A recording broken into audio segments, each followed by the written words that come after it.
Rob Tebbutt here for one-on-one boxing, and today we will be weighing in from the Oleksandr Usyk versus Daniel Dubois weigh-in here in Wrocław, Poland, ahead of Usyk Dubois on Saturday night.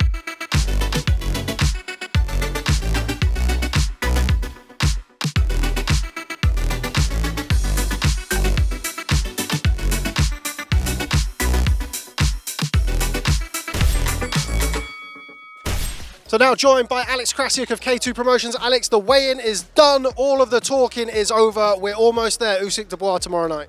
That's right. We finally are here, just one day away from the big event. So everyone noticed that the weight difference is not that significant. It's just 5 kilos. For this reason, people stop to say that Usyk is not a natural heavyweight. Barry, we're here. It's very, very hot in Wrocław in Poland. Not something I expected, but it's starting to fill up here. The atmosphere's starting to get there. Yeah, I should have brought a hat. Thinking about it now. Daniel Dubois coming in, who's already weighed in. He's weighed in about half a stone lighter than he was for his last fight against Kevin Lorena. Are you expecting him to come in and try and maybe coming in a little bit lighter to counteract some of the speed and fleet of foot of Usyk? Maybe, but I think Joshua tried that and it didn't really work out. I think you got to know your strength, so you got to be. I think the weight will be a factor for him. I think you come in really too light, you're not going to be that much faster on your feet. I don't feel you are. If you haven't got fast feet, you haven't got fast feet. 100.2 kilograms. Usyk is heavy, but I think he was around that weight for the Joshua fight. To be expected. He obviously has the ability now. He's not killing or not been killing himself to make cruiserweight for a few years now. He's grown into that weight.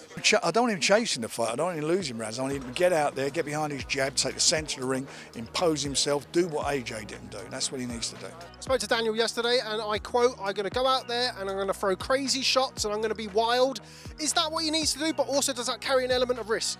If he just goes out and he's crazy, and if he just goes out and he's wild, it's going to get picked apart comfortably and happily. And Usyk's been picking people apart probably since he was about a 50-kilogram junior, to be perfectly honest with you. He hasn't just got that eye. Daniel does need to be all of those things, but before he's any of those things, he needs to be sensible, which sounds like a contradiction in terms. It's not. You can be controlled wild. Vinny Pazienza made a career out of it, always making sure his feet were in place, always making sure he had his chin tucked down, and then letting his hands go in ridiculous ways. So in all fairness, Vinny did it successfully. Daniel can do it.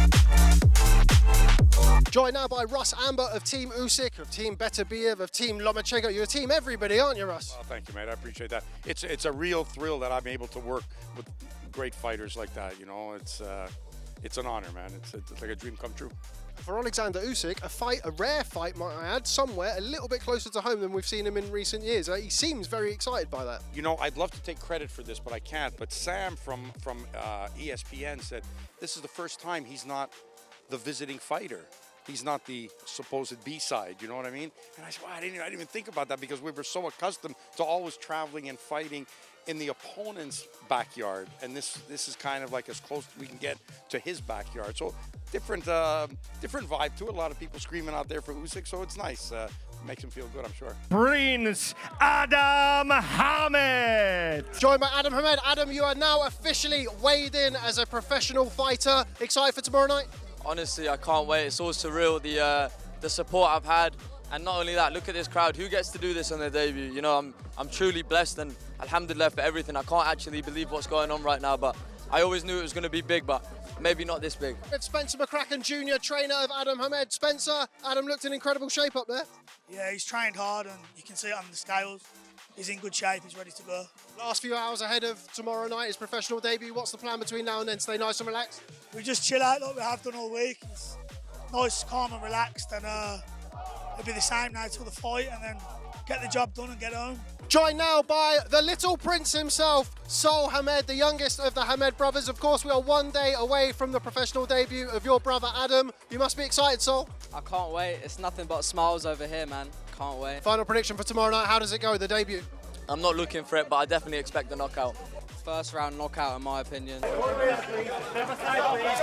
Let's go, Team Usyk! That's it, Team Usyk! Rob Tebbutt here with Chris McKenna of the Daily Star. Chris, we are moments away from Oleksandr Usyk and Daniel Dubois weighing in. I think it's fair to say we've got a pretty pro Oleksandr Usyk crowd here today. Just a bit, yes. Plenty of blue and yellow flags and a few chants, so it might be a slight bit intimidating for Daniel Dubois, but it'll be only a little taster of what's to come on Saturday night when there's 43,000 in there roaring for Usyk. What does Oleksandr Usyk mean to you? Oh, it's well, I don't know, it's our Ukrainian hero. After Vladimir Klitschko, after Vasily Lomachenko, it's a great inspiration for our athletes, for our soldiers, for our people. It's a man who raising our flag all around the world. I mean, he is inspiring us. Yeah, it's a great opportunity for other people who lives in Poland, Ukrainians especially, who can see and witnesses this great fight tomorrow night. Oleksandr Usyk is a really people's champ in Ukraine. He is supporting military, volunteering, I don't know, collecting money in order to reconstruct Kyiv Oblast, and not only Kyiv Oblast. How does it end tomorrow night, Usyk versus Dubois? You know, I've been up and down on it all week. I've always had, since it was announced, Rob, I've always had Usyk winning. I have a feeling Usyk will win. I think he'll look good, and I think Daniel will look good. I think Usyk will look really good, and I think he'll win sometime after about 7 or 8. And I think it might be quite brutal to watch. Late TKO by Usyk or unanimous decision? No prediction, just my expectation. I want it to get finished in the second round by KO. So Usyk wins using his first chance. As it's always been, I think after maybe around the 6th or 7th round mark, I think Dubois would be tired, frustrated, feel a bit sorry for himself, and he gets either knocked out, stopped, or they throw the towel in. My heart says Daniel Dubois stops him inside 4 rounds. My head says Usyk wears him down and perhaps stops him 8 to 12. I think Usyk does him in the 8 rounds, definitely. The TKO or unanimous decision victory for Usyk, and yeah, it should be the great fight tomorrow night. Tyson Fury next? Hopefully, if he's not scared, greedy belly. They supposed to fight in April. They didn't because Tyson Fury ducked Usyk. Let's call it how it is. Let's say the truth. Tyson Fury ducked Usyk. He's the gypsy queen. I'm gonna call it. Sorry, English fans. Hopefully, some Saudi guys can pay him enough to fight in December or next year. So we are now all weighed in from the Oleksandr Usyk versus Daniel Dubois weigh-in here in Wrocław, Poland. Let us know who you think is going to win tomorrow night. It's Usyk versus Dubois. Let us know in the comments who you pick to win and why, and we'll catch up with you next time on One on One Boxing.